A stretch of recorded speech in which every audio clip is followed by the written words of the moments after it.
Oh, I see. Yeah. I see. Ideally, whatever side your suction's on is where you want to be, but since you guys are recording, I'll just do it on this side.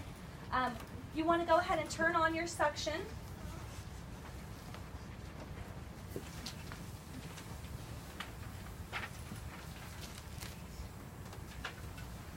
What did you just say about what side? I'm sorry. Decide with the suction, so you didn't have to just reach over the patient like I just did and suffocate them. So you want to be on the right side. Is there a certain number that suction should be on? Or? So you should have it about 125. Okay. Anywhere between 120 and 150, but generally speaking, you see them set about 125 when you do suction. So the patient, you want to make sure they're hooked up to oxygen so that we're able to hyperoxygenate them. Keep in mind that for demo purposes, I don't have any oxygen tubing right here, so we will just simulate that process. Let me get all my supplies here.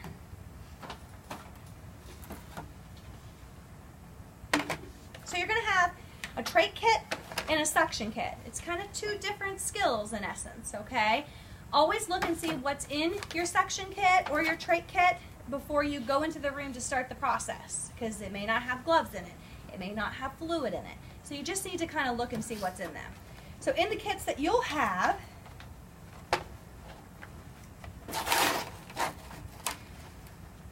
you have sterile gloves, you have a drape that you can use. I like to use this drape sometimes. It just depends if I'm doing trach care and suctioning at the same time. Okay, the one that's in the trach care I think is a little nicer, so I tend to use that one when I'm doing trach care. So you'll just go ahead and knock this down for edges.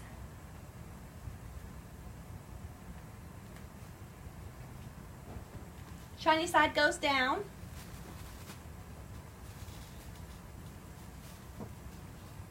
Doesn't always cooperate with you real well sometimes. Remember, you have that 2-inch border.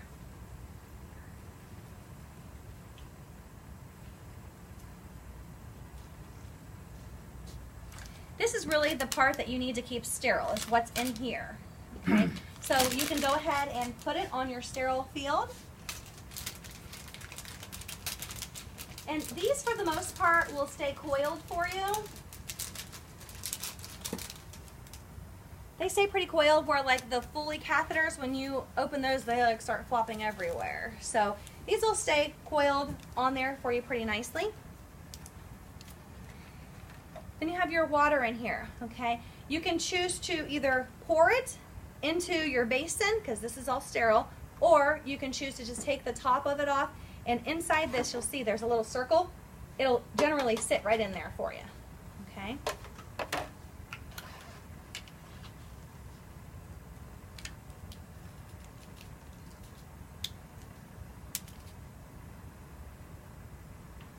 Now, because I've put this in here and it wasn't sterile, this is not sterile anymore now.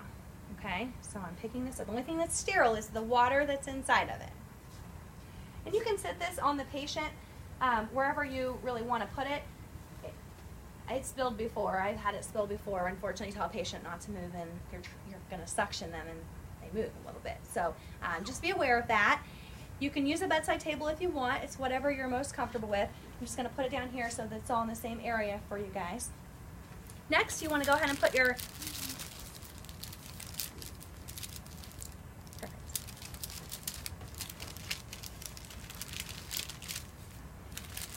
don your sterile gloves. If you know that you are larger than a size medium glove, I would recommend just bringing in your own sterile gloves. When you put sterile gloves on, take your opposite hand and reach in and grab the opposite glove, if that makes sense. So you're going to take my right hand, it's going to grab my left glove. So grab it by the cuff, and as soon as you get it, like pull up on it quickly. Because if you don't, you could slide it across the table. Okay, so just make sure you go in, pull up. You want to do gloves up here, don't do gloves down here. Okay, so when you're up here, palm of your hand is up.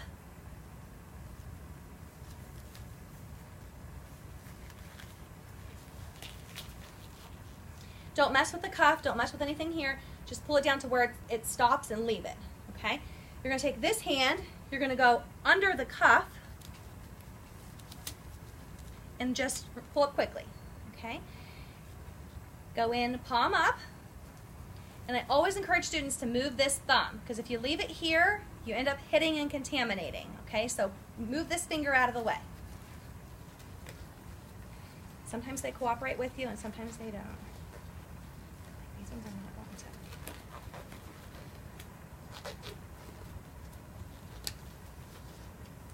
You can touch your hands, but nothing below your wrist.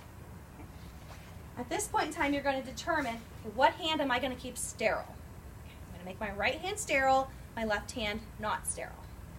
So we've hyperoxygenated the patient. We're going to go ahead and connect the suction. This is my sterile hand.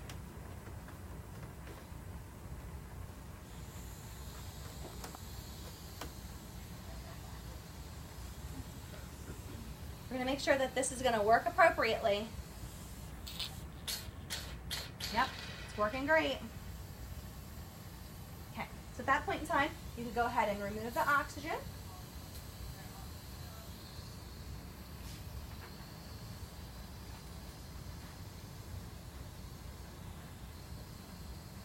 Go in until you feel resistance, or they start coughing, and then it's back out. Okay. Clear your line. All of my secretions are out of my line.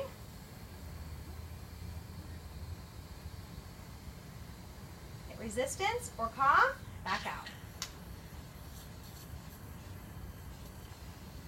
Clear my line.